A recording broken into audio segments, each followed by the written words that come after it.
പള്ളിയിലൊക്കെ പോയി തിരിച്ച് വീട്ടിലെത്തിയപ്പോൾ അമ്മച്ചി തട്ടേക്കാട് പോകാമെന്ന് പറഞ്ഞു. പോയേക്കാന്ന് ഞാനും.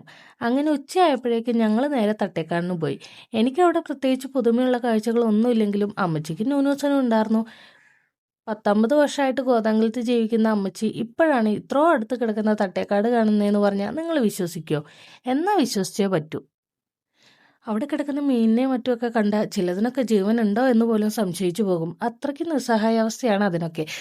ഈ കിടക്കുന്ന പാമ്പുകളുടെ അവസ്ഥ ഒട്ടും മോശമല്ല. അമ്മച്ചി അതൊക്കെ കാണാൻ ഒരുപാട് വൈകിപ്പോയി എന്ന് തോന്നി. പിന്നെ ഓരോ സാഹചര്യങ്ങളനുസരിച്ചല്ലേ നമുക്ക് മുൻപോട്ട് പോകാൻ പറ്റൂ. അങ്ങനെ ചെയ്യണമെന്ന് ആഗ്രഹിച്ച എന്തെല്ലാം കാര്യങ്ങൾ ഇതുപോലെ ഇപ്പോഴും ബാക്കിയുണ്ടാവും. സാരമില്ല, ഇതുപോലെ എന്നെക്കൊണ്ട് പറ്റുന്ന കാര്യങ്ങളൊക്കെ ചെയ്യാവുന്നതല്ലേ ഉള്ളൂ. മേളിൽ കയറണമെന്ന് ന്യൂനസ് പറഞ്ഞപ്പോൾ അവൾ ഒറ്റയ്ക്ക് കയറുമെന്ന് ഞാൻ വിചാരിച്ചില്ല. അങ്ങനെ അവിടുത്തെ കളിയും കാഴ്ചകളൊക്കെ കഴിഞ്ഞ് മുകളിലേക്ക് നടന്നപ്പോൾ ഒരു കാഴ്ച കണ്ടു. 2 കുരങ്ങന്മാർ. ഒരാൾ മറ്റേ ആളുടെ തലയിൽ പേൻ നോക്കി കൊടുക്കുന്നു. കുറച്ചു നേരം അത് നോക്കി നിന്നപ്പോൾ ദാ അടുത്ത കാഴ്ച. ഫാമിലി ആയിട്ടിരിക്കുന്നു, അച്ഛനും അമ്മയും കുഞ്ഞും. അവിടെയും കാഴ്ച ഒന്ന് തന്നെ. അമ്മ അച്ഛൻ്റെ തലയിൽ പേൻ നോക്കുന്നു, കുഞ്ഞ് അവരുടെ നടുക്കിരിക്കുന്നു. നല്ല ഭംഗിയുണ്ടായിരുന്നു ആ കാഴ്ച കാണാൻ. അങ്ങനെ അത് കണ്ടുകൊണ്ടിരുന്നപ്പോൾ മുകളിൽ നിന്നൊരു സൗണ്ട്. നോക്കിയപ്പോൾ ആരാ? മലയണ്ണൻ.